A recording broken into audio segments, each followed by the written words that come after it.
Hello friends, स्वागत है आपका अपने यूट्यूब चैनल में। इस वीडियो में हम पढ़ेंगे एआई की सहायता से सोनवीर सर के द्वारा कराया गया यूपी पुलिस कांस्टेबल का जीत सीरीज का प्रैक्टिस सेट नंबर 18, जो आपको एकदम मूवीज की तरह सुनकर याद हो जाएगा। तो चलिए शुरू करते हैं। हमारा प्रश्न पॉइंट 1, अनुच्छेद 105 में किसकी शक्तियां और विशेषाधिकार परिभाषित है? इसका सही उत्तर है लोकसभा और राज्यसभा के सांसद। एक सेकंड, विशेषाधिकार। क्या इसका मतलब यह है कि सांसद कानून से ऊपर है? एक लोकतांत्रिक देश में किसी को विशेषाधिकार देना थोड़ा अजीब नहीं लगता? ये बहुत ही लाजमी सवाल है, लेकिन यहाँ विशेषाधिकार का मतलब उन्हें कानून से ऊपर रखना नहीं है, बल्कि यह एक कार्यात्मक छूट है, मतलब फंक्शनल इम्यूनिटी। अच्छा, फंक्शनल इम्यूनिटी। हाँ, संसद के अंदर बहस करते समय अगर किसी सांसद को ये डर रहेगा कि उसके बयान पर उस पर मानहानि का मुकदमा हो जाएगा, तो वो निडर होकर जनता की बात कैसे रखेगा? अनुच्छेद 105 उन्हें संसद के भीतर बोलने की पूरी आजादी देता है। समझ गई, यानी ये उनके काम को बिना डर के करने का एक सुरक्षा कवच है। लेकिन अगर संसद के दोनों सदनों के बीच किसी साधारण विधेयक पर ही गतिरोध हो जाए, मतलब ठन जाए, तो क्या होगा? हमारा प्रश्न 3, अनुच्छेद 108 के तहत लोकसभा और राज्यसभा की संयुक्त बैठक किसके द्वारा बुलाई जाती है? इसका सही उत्तर है राष्ट्रपति।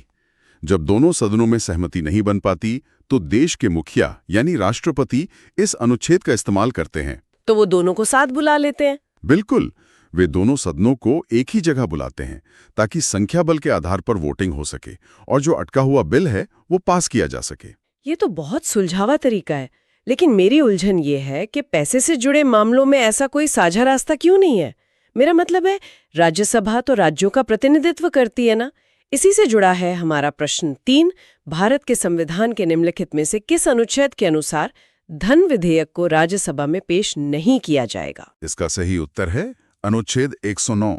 देखिए, आपका तर्क अपनी जगह है, लेकिन यहाँ प्रतिनिधित्व के बिना कराधान नहीं, यानी नो टैक्सेशन विदाउट रिप्रेजेंटेशन का सिद्धांत काम करता है। मतलब चूंकि राज्यसभा के सदस्य अप्रत्यक्ष रूप से चुने जाते हैं। जी हाँ, जबकि लोकसभा के सदस्य सीधे जनता द्वारा चुने जाते हैं। तो लोकतंत्र का बुनियादी नियम है कि जनता की गाड़ी कमाई के पैसे पर अंतिम फैसला सिर्फ उन्हीं लोगों का होना चाहिए जिन्हें जनता ने सीधे वोट देकर चुना है। अरे वाह! इसीलिए धन विधेयक पर राज्यसभा को सिर्फ 14 दिन तक विचार करने की शक्ति दी गई है, इसे रोकने की नहीं। ये एक जबरदस्त नजरिया है। जनता का पैसा जनता के सीधे प्रतिनिधियों के हाथ में, और इसी पैसे के प्रबंधन को हम एक खास नाम से जानते हैं।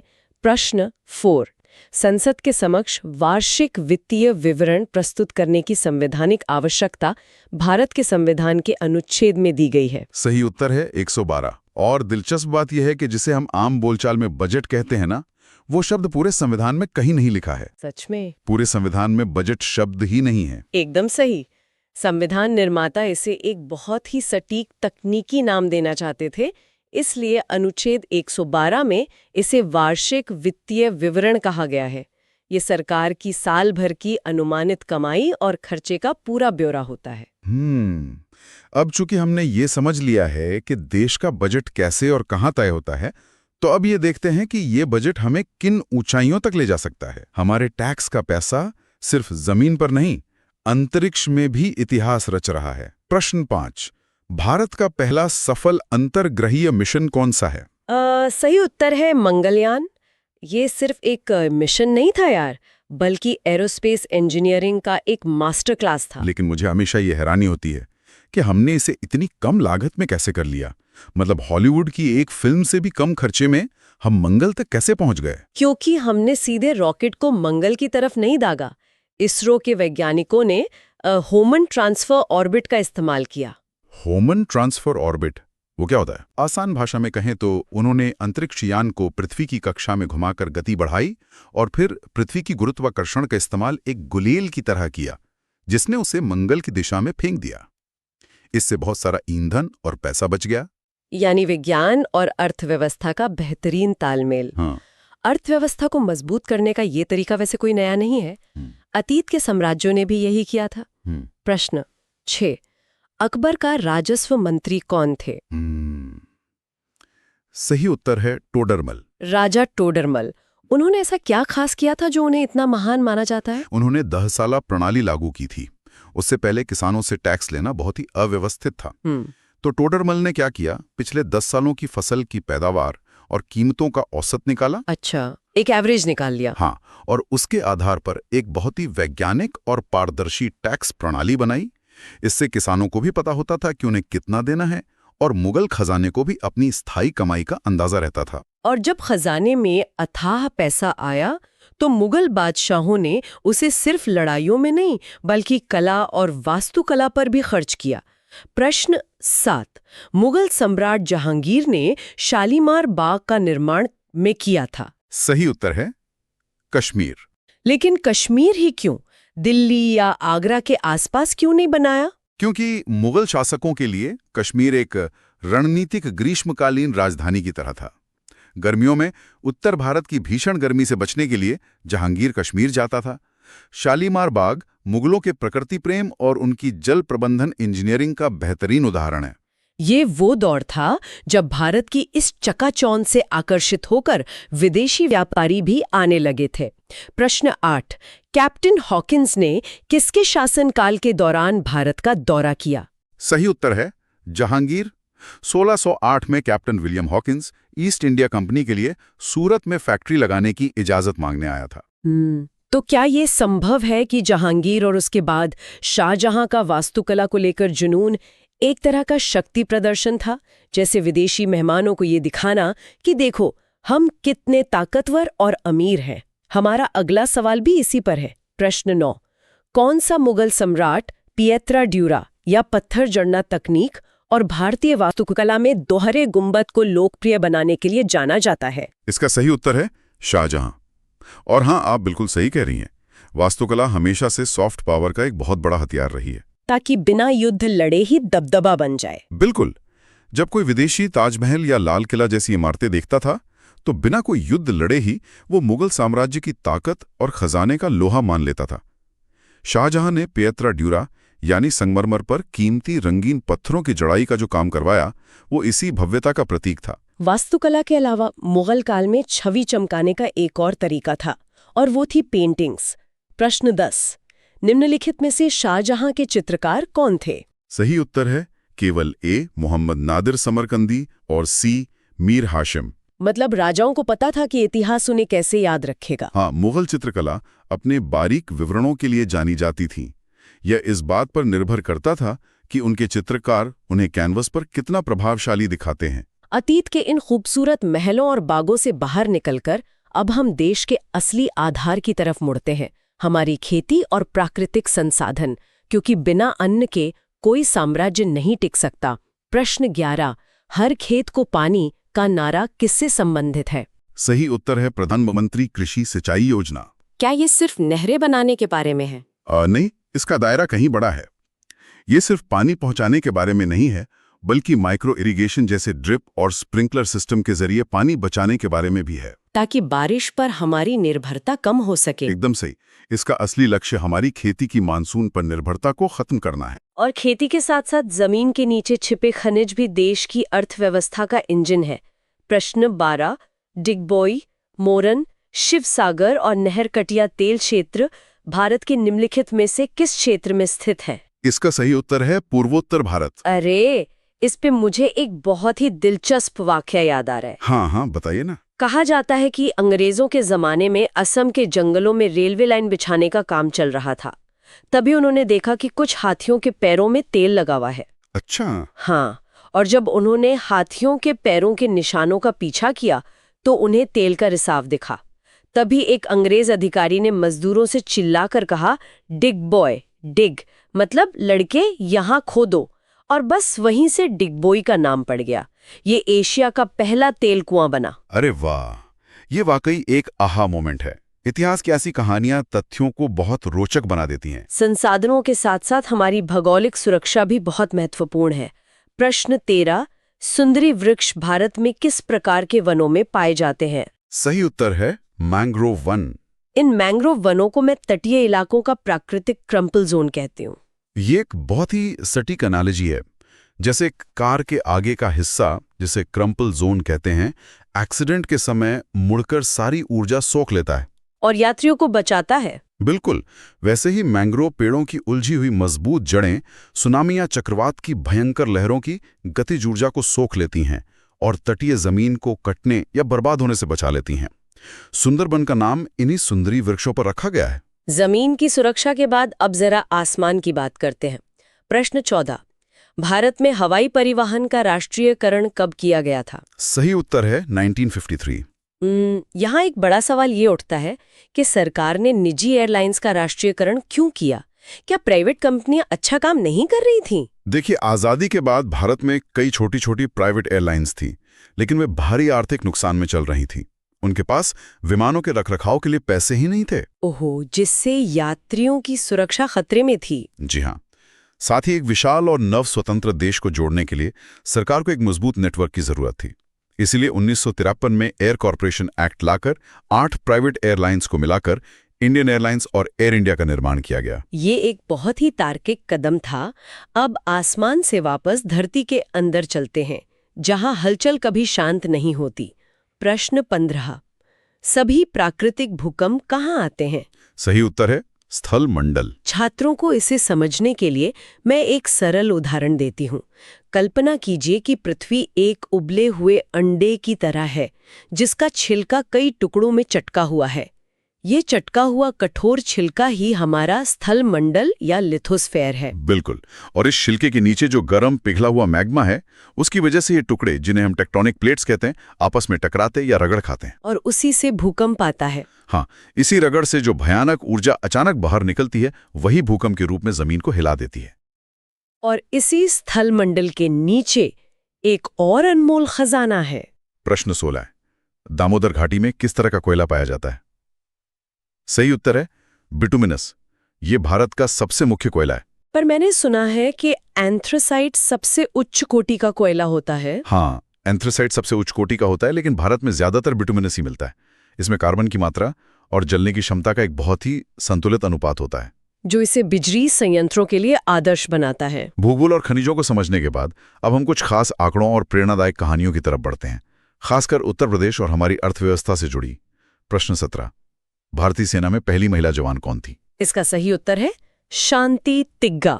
ये कहानी सच में रोंगटे खड़े कर देने वाली है। क्या ये सही है कि उन्होंने अपनी ट्रेनिंग में पुरुषों को भी पछाड़ दिया था? बिल्कुल। सोचिए, 35 वर्ष की उम्र, 2 बच्चों की मां, और जब वे टेरिटोरियल आर्मी के फिटनेस टेस्ट में उतरी तो उन्होंने 1.5 किलोमीटर की दौड़ में कई युवा पुरुष उम्मीदवारों को पीछे छोड़ दिया था। ये तो सच में कमाल है। ये सिर्फ एक सैन्य उपलब्धि नहीं है, ये एक प्रमाण है कि मानवीय संकल्प के आगे उम्र और जेंडर की कोई सीमा नहीं होती।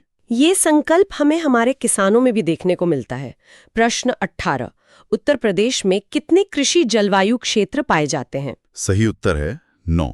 लेकिन यूपी को इतने सारे जोन में बांटने की जरूरत ही क्यों पड़ी? क्योंकि उत्तर प्रदेश का भौगोलिक विस्तार बहुत बड़ा है। तराई क्षेत्र की मिट्टी और नमी बुंदेलखंड के सूखे और पथरीले इलाके से बिल्कुल अलग है। आप हर जगह एक जैसी फसल नहीं उगा सकते। अच्छा, तो इसलिए इसे 9 अलग-अलग एग्रोक्लाइमेटिक जोन में बांटा गया है। हाँ, ताकि हर इलाके की जलवायु के हिसाब से खेती की नीतियां बनाई जा सकें। और खेती के साथ साथ वहाँ की संस्कृति और जीव जंतु भी उस राज्य की पहचान है। प्रश्न 19, उत्तर प्रदेश में मयूर संरक्षण केंद्र निम्नलिखित में से किस जनपद में स्थित है? सही उत्तर है मथुरा। मथुरा वृंदावन, मतलब भगवान कृष्ण का इलाका। जी, भगवान कृष्ण की लीलाओं से जुड़े होने के कारण मथुरा वृंदावन के इलाके में मोरों का विशेष सांस्कृतिक और धार्मिक महत्व है। इसलिए संरक्षण केंद्र वहीं स्थापित किया गया है। संस्कृति और भावनाओं की बात उठी है तो साहित्य का जिक्र आना ही चाहिए। प्रश्न 20, काबुलीवाला के रचनाकार हैं? सही उत्तर है R.N. टैगोर। गुरुदेव रवींद्रनाथ टैगोर की एक कहानी मानव मनोविज्ञान का एक मास्टरपीस है। बिल्कुल।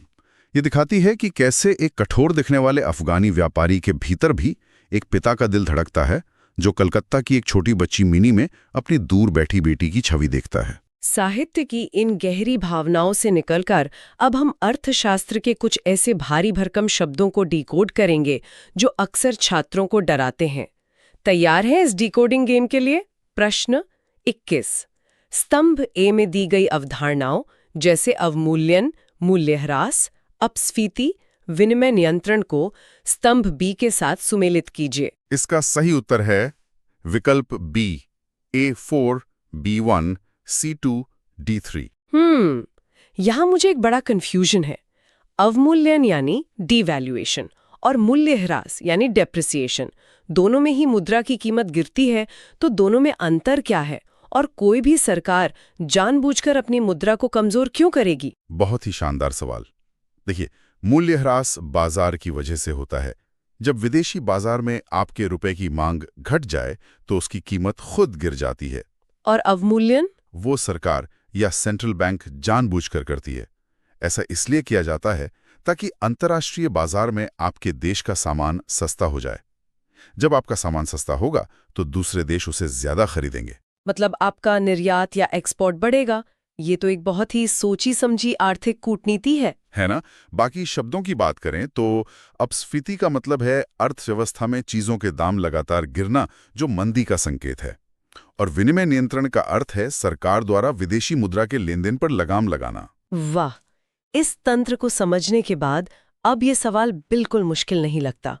अब अर्थव्यवस्था से जुड़ा एक और ऐतिहासिक तथ्य देखते हैं। प्रश्न 22, भारत में राष्ट्रीय आय की गणना के इतिहास के संबंध में निम्नलिखित में से कौन सा सही नहीं है? इसका सही उत्तर है दादाभाई नौरोजी ने भारतीय अर्थव्यवस्था को 2 भागों में विभाजित किया, प्राथमिक क्षेत्र और द्वितीयक क्षेत्र। तो अगर ये कथन गलत है तो अर्थव्यवस्था को इन वैज्ञानिक क्षेत्रों में बांटने का असली काम किसने किया था? ये काम आजादी से पहले डॉक्टर V.K.R.V. राव ने किया था, जिन्होंने पहली बार राष्ट्रीय आय की गणना के लिए वैज्ञानिक तरीके अपनाए थे। तो फिर दादाभाई नौरोजी ने क्या किया था? दादाभाई नौरोजी ने 1867-68 में पहली बार भारत की प्रति व्यक्ति आय का अनुमान लगाया था, जो उस वक्त करीब 20 रुपए प्रति वर्ष था, और अंग्रेजों के ड्रेन ऑफ वेल्थ सिद्धांत को उजागर किया था। बिल्कुल। और आज के डिजिटल युग में हमारी पहचान और अर्थव्यवस्था पूरी तरह से डेटा पर निर्भर हो गई है।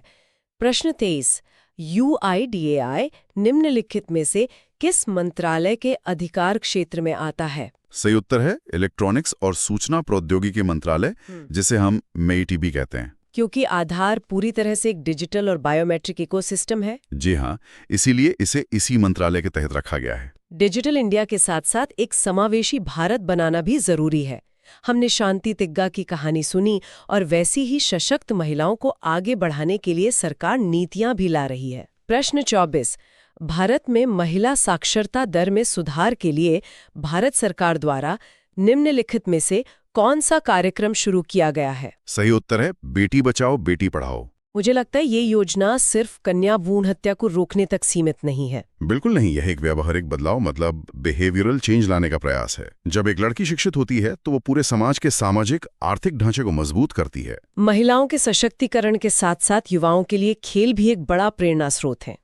प्रश्न 25, आत्मकथाओं और उनके संबंधित लेखकों के गलत युग्म का चयन कीजिए। सही उत्तर है playing it my way, MS Dhoni. यह युग्म तो स्पष्ट रूप से गलत है, क्योंकि प्लेइंग इट माई वे उस खिलाड़ी की आत्मकथा है जिसे भारत में क्रिकेट का भगवान माना जाता है, यानी सचिन तेंदुलकर। बिल्कुल सही, ये तो काफी आसान था। अब इंसान के बनाए नियमों और अर्थशास्त्र से बाहर निकलकर प्रकृति और विज्ञान के अटल नियमों की दुनिया में कदम रखते हैं। प्रश्न 26, वे जीव जिनमें निश्चित केंद्रक या अंगक नहीं होते उन्हें जगत में वर्गीकृत किया जाता है। सही उत्तर है मोनेरा। मतलब ऐसे जीव जिनके पास पूरी तरह से विकसित न्यूक्लियस या केंद्रक नहीं है। लेकिन ये इतना महत्वपूर्ण क्यों है? क्योंकि ये विकासवादी जीव विज्ञान यानी इवोल्यूशनरी बायोलॉजी का बिल्कुल शुरुआती बिंदु है। मोनेरा जगत के जीव जैसे बैक्टीरिया प्रोकैरियोट्स होते हैं। एकदम सही। इनको समझने से ही हम जान पाते हैं कि जटिल जीव कैसे विकसित हुए होंगे। जीव विज्ञान के बाद जरा भौतिक विज्ञान का एक ऐसा जादू देखते हैं जहां विज्ञान बीच के पूरे चरण को ही स्किप कर देता है। प्रश्न 27, किसी पदार्थ के द्रव अवस्था से गुजरे बिना सीधे ठोस से गैस में बदलने की प्रक्रिया क्या कहलाती है? सही उत्तर है ऊर्ध्वपातन। इसे अंग्रेजी में सब्लिमेशन कहते हैं। लेकिन ऐसा होता क्यों है? बर्फ पिघलकर पहले पानी बनती है, फिर भाप, लेकिन कपूर या ड्राई आइस सीधे ठोस से गैस कैसे बन जाते हैं? इसके पीछे का विज्ञान बहुत दिलचस्प है। ये सब वायुमंडलीय दबाव और उस पदार्थ के वाष्प दबाव का खेल है। अच्छा। हाँ, कपूर जैसे पदार्थों के अणुओं के बीच के बंधन इतने कमजोर होते हैं कि कमरे के तापमान पर भी वे तेजी से टूटकर सीधे गैस में बदल जाते हैं, इससे पहले कि उन्हें पिघलकर तरल बनने का मौका मिले। क्या बात है, ये तंत्र बहुत स्पष्ट है। अब भौतिक विज्ञान का एक और नियम जिसका जिक्र हमने शुरू में किया था, भारी बैग के दर्द वाला नियम। प्रश्न 28, दाब का सूत्र क्या होता है? सही उत्तर है दाब बराबर बल क्षेत्रफल, मतलब pressure is equal to force upon area. छात्रों को इस सूत्र को ऐसे याद रखना चाहिए, अगर आप क्षेत्रफल बढ़ाएंगे तो दाब कम हो जाएगा। इसीलिए स्कूल बैग की पट्टियां चौड़ी बनाई जाती हैं। बिल्कुल, ताकि बैग का सारा भार एक बड़ी जगह पर फैल जाए और कंधों पर कम दाब पड़े। अगर पट्टियां सुई जैसी पतली हों तो वे कंधे को चीर देंगी। बहुत ही व्यवहारिक उदाहरण है। ये दिखाता है कि विज्ञान सिर्फ किताबों में नहीं, हमारी पीठ पर टंगे बैग में भी है। और यही विज्ञान हमें पर्यावरण संरक्षण के महत्व को भी समझाता है। प्रश्न 29, प्रकृति संरक्षण से जुड़े अप्पिको आंदोलन का नेतृत्व किसने किया? सही उत्तर है पांडुराव हेगड़े। ये अप्पिको का मतलब क्या है? कन्नड़ भाषा में आपिको का मतलब होता है गले लगाना।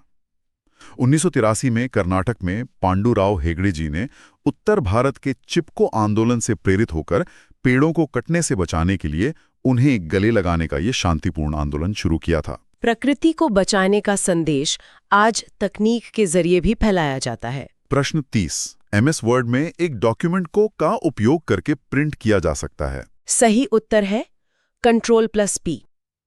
ये कीबोर्ड शॉर्टकट कंप्यूटर और इंसानी कमांड के बीच का सबसे बुनियादी और उपयोगी पुल है। विज्ञान और तकनीक के नियमों को समझने के बाद अब हम इस मेंटरशिप सत्र के आखिरी हिस्से में प्रवेश कर रहे हैं, जो मानवीय उत्कृष्टता, कला और महान उपलब्धियों को समर्पित हैं। प्रश्न 31, निम्नलिखित में से किस संगीतकार ने दादा साहब फाल्के पुरस्कार जीता है? सही उत्तर है गुलजार। भारतीय सिनेमा के सबसे बड़े सम्मान से नवाजे गए गुलजार साहब ने अपनी कलम से जो जादू बिखेरा है वो बेमिसाल है। कला हमें संवेदनशील बनाती है और यही संवेदनशीलता हमें प्राकृतिक आपदाओं के प्रति भी जागरूक करती है।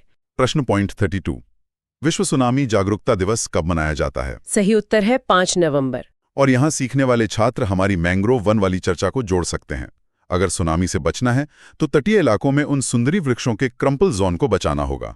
बिल्कुल, यही तो कड़ियां जोड़ने की असली कला है। लहरों से उठने वाले विनाश से अलग कुछ लहरें मंच पर जादू पैदा करती हैं। प्रश्न 33, निम्नलिखित में से किसे गुरुदेव रवींद्रनाथ टैगोर ने क्वीन ऑफ कथक की उपाधि दी थी? इसका सही उत्तर है सितारा देवी। मात्र 16 वर्ष की उम्र में उनके नृत्य की ऊर्जा और लय देखकर ही गुरुदेव टैगोर ने उन्हें कथक की रानी घोषित कर दिया था। भारत में नृत्य और कला जितना ही जुनून खेलों को लेकर भी है।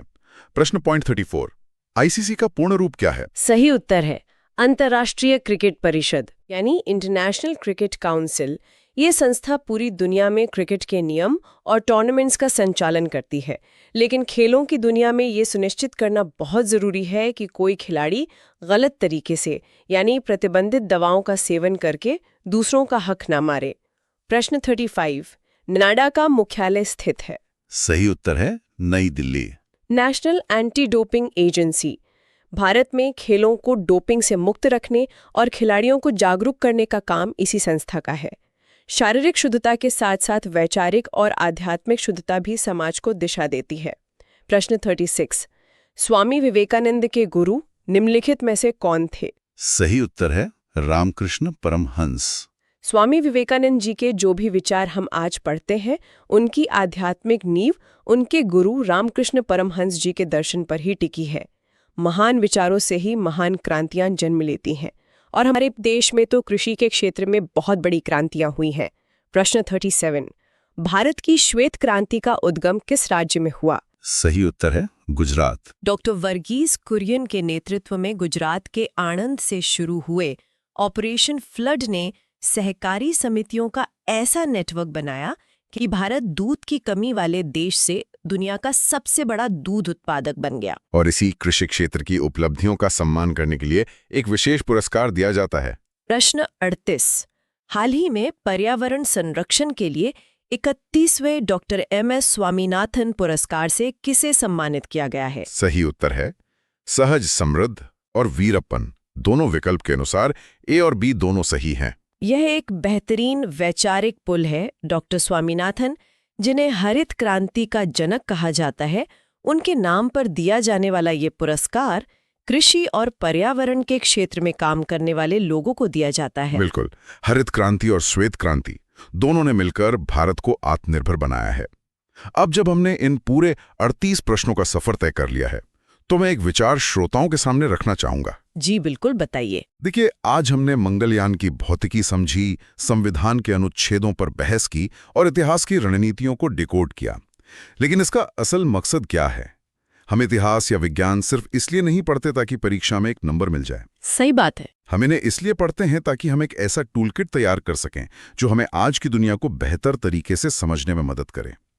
जब आप अगली बार कोई इमारत देखेंगे या बाजार में महंगाई बढ़ती देखेंगे, तो मुझे उम्मीद है कि आपके दिमाग में आज की ये चर्चा गूंजेगी। आप घटनाओं को एक अलग और गहरे नजरिए से देख पाएंगे। ये एक बहुत ही शानदार विचार है। मुझे पूरी उम्मीद है कि जीत सीरीज के प्रैक्टिस सेट नंबर 18 से जुड़े सभी छात्रों के दिमाग में ये चर्चा एकदम मूवीज की तरह छप गई होगी और अब उन्हें रटने की कोई जरूरत नहीं पड़ेगी।